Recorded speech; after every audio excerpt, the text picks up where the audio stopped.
What's up, tribe? How you guys doing? This is going to be your review for Married to Medicine LA Season 2, Episode 5.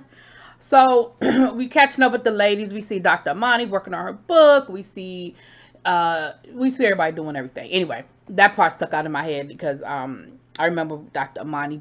I don't know if it's a new book that she's working on, but we know she's already has a book published, so that just kind of pick me anyway. So we see where Kendra and Jasmine are hanging out. Jasmine goes by to the house to help, and she is going to help Kendra get back in shape.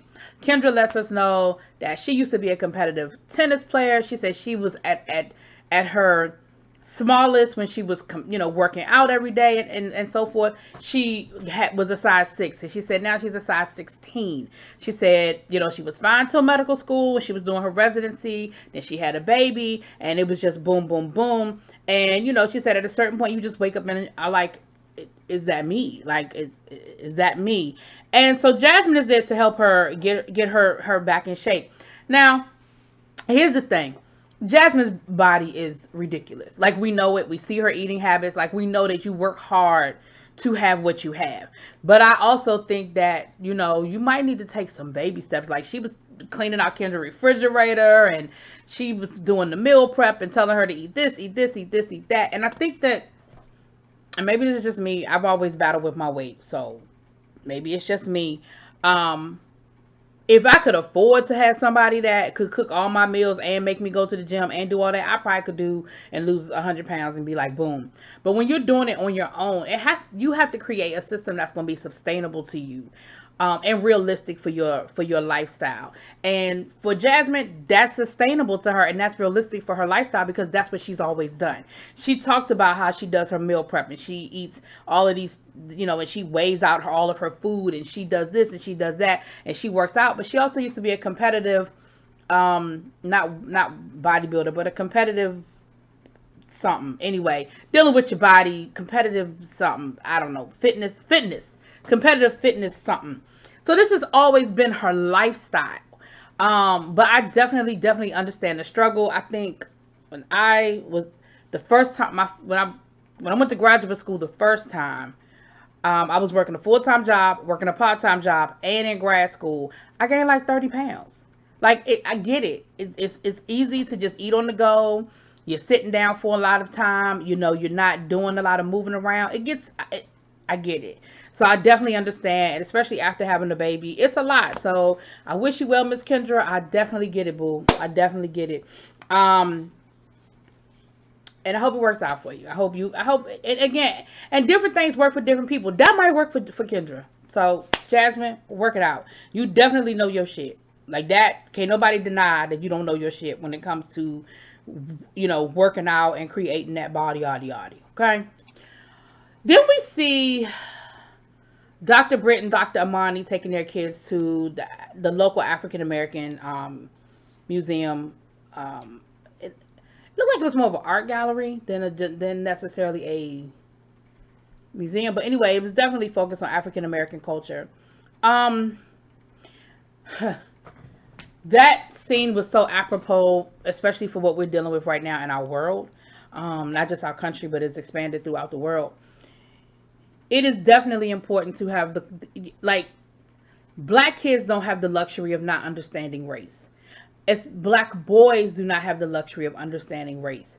Dr. Britton is in sort of a funky situation because she's biracial and her children, I don't know, I'm not trying to be insensitive here. I don't know what mass nationality is, but Dr. Britton, she doesn't present as black. Her kids don't present as black. But it's important that they understand that they are. And that there's also that legacy of biracial children and all of that. It's a lot. It's layers to this shit. Okay? It's a lot. It's layers to it. And so, Dr. Amani was talking about how last year her son had to deal with the fact that somebody called him the N-word. I hate saying the N-word, but anyway.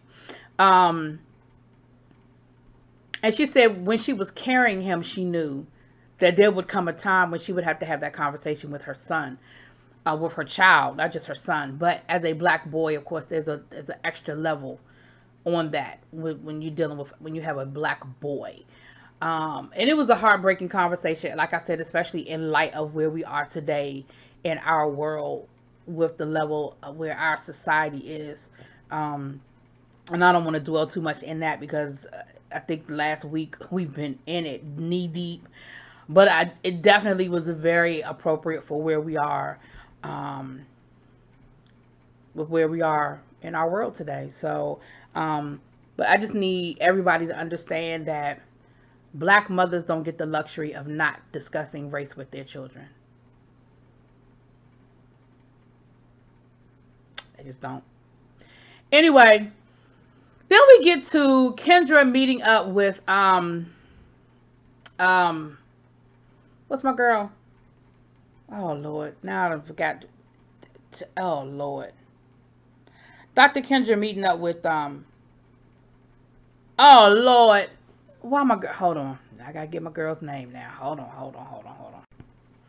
Leah. Oh Lord, I don't know why I can remember the girl's name, but anyway, meeting up with Leah, and they basically were breaking down the whole Shanique situation. And Leah was like, "Listen, at the end of the day, it was a comment, it was a joke." Wasn't in bad taste, yes, I own that. But they are really blowing this up. They are really putting 20 on 10 and turning this into a whole thing. She said, but let me tell you what, you can't argue with yourself. I'm done with it. I'm done with the conversation. I'm done with the argument. I'm not going to keep going back and forth with Shanique. And Dr. Kendra was like, I really want us to be in an environment where we're all cool and we can all hang out and we can all spend time together. She was like, would you be open to having a conversation with Shanique? And she, Leah said she would be. She said she was definitely open to having the conversation. So anyway, we'll get there because that's basically, I'm not dwelling on that because that's whatever. And she even said that. She said the fact that we are sitting here really arguing over an outfit, arguing over my jumpsuit, like it's just silly. So then we see the Bobbsey twins, Tweedledee and Tweedledum. We see Jasmine and Shanique. And Shanique goes over to Jasmine's house to get her to help her with her presentation to her husband about why he should allow her to sell real estate. And Jasmine made some valid points. Jasmine said, listen, when I went to present my husband with wanting to do the concierge service, she said, I had a whole business plan for him. And she was, and when Shanique was going through her presentation, she was writing down questions. She said, I'm going to be Robert. I'm not Jasmine right now. I'm going to be Robert. She said, and she was asking questions and she was challenging Shanique. And she said, listen, I want you to understand something. As your friend, I believe you can do this. As your friend, I have all the faith in the world. She said, but you know how Robert is. You know how your husband is. And so as your husband, you already know what he wants to hear. And the reality of the situation is he's going to come at you with all of these things. He's going to come at you with guns a-blazing. Now, me personally, I have mixed feelings on it. Do I think that anything that's going to make a change to what's coming into our household needs to be discussed? Discussed, yes. Do I need to kiss your ass for permission? No. And from the outside looking in, it just sort of seems like Robert is putting 20 on 10. That's my saying for tonight, 20 on 10.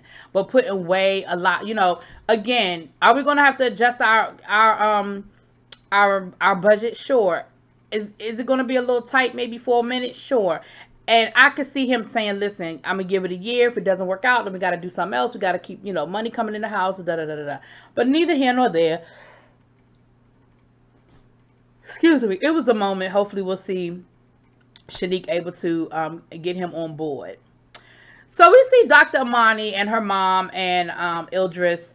And come to find out that Dr. Amani is, I guess, I don't know how it trickles down. But her grandmother was half Chinese.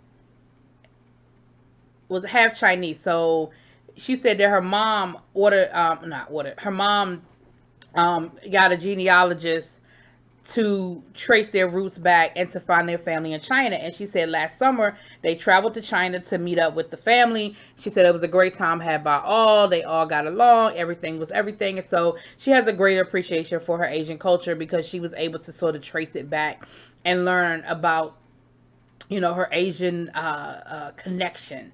And so it was nice. Like, I think it's always great when people can connect to other parts of their family lineage. She has the coat of arms and everything. So it was great. It looked like they had a great time. And then she went on to talk to her mom about what's going on with her and her husband. And, you know, ultimately, and here's the thing, Dr. Amani. I wonder how much of the conversation was you trying to convince yourself or you trying to convince your mom. Because I'm not sure how much of...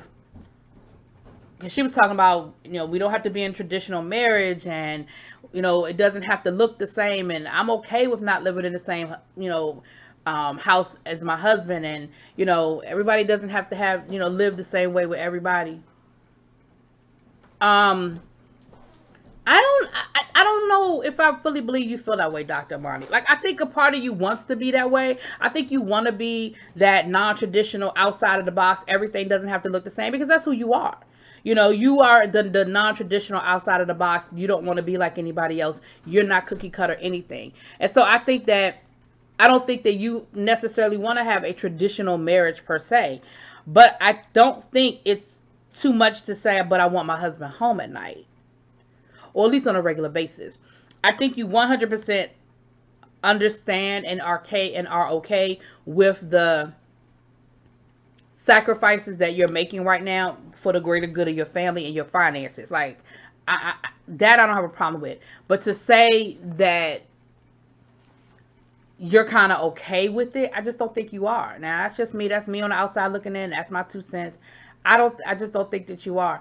Now, she said she didn't tell her mama she was married for 3 or 4 years, that her and her husband eloped, and she didn't tell her mother because it sounds like her mother didn't approve of her husband. Is what if you cut through the bullshit, that's what it sounds like. It sounds like her mom maybe either didn't know him that well or wasn't crazy about what she knew, and didn't necessarily want her to marry her because she said, you know, my mother can't tell me what to do, so I just didn't tell her because I don't want to hear her mouth. Well, that sounds like your mother would not necessarily been crazy about your choices.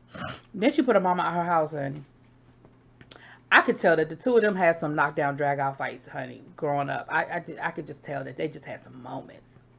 So anyway, Shanique, Kendra, and Leah are meeting up because Kendra said, I want to invite you guys to come down to my favorite winery. Let's have a night. Let's have a day at the winery. We can, you know, have a conversation over wine, and let's settle this once and for all. So Shanique and Leah get there first, and they are both dressed in yellow, honey. They almost have not matching outfits identical, but you know, they both have open-toe shoes on, and they both have the same type of purse, and you know, and it's funny because it was so awkward. They're waiting on Leah, and they are sitting there. They're like, you know, they started off having that, oh hey, how you doing? Oh, you look nice. Oh, you look nice too. Oh, that's great. Oh, okay. Then they picked up their phone. Then they picked up the phone, the other phone. And I believe that Kendra was probably late on purpose to give them an opportunity to have a conversation, which, like I said, they didn't do a good job of. They didn't really have that much of a conversation with each other. So,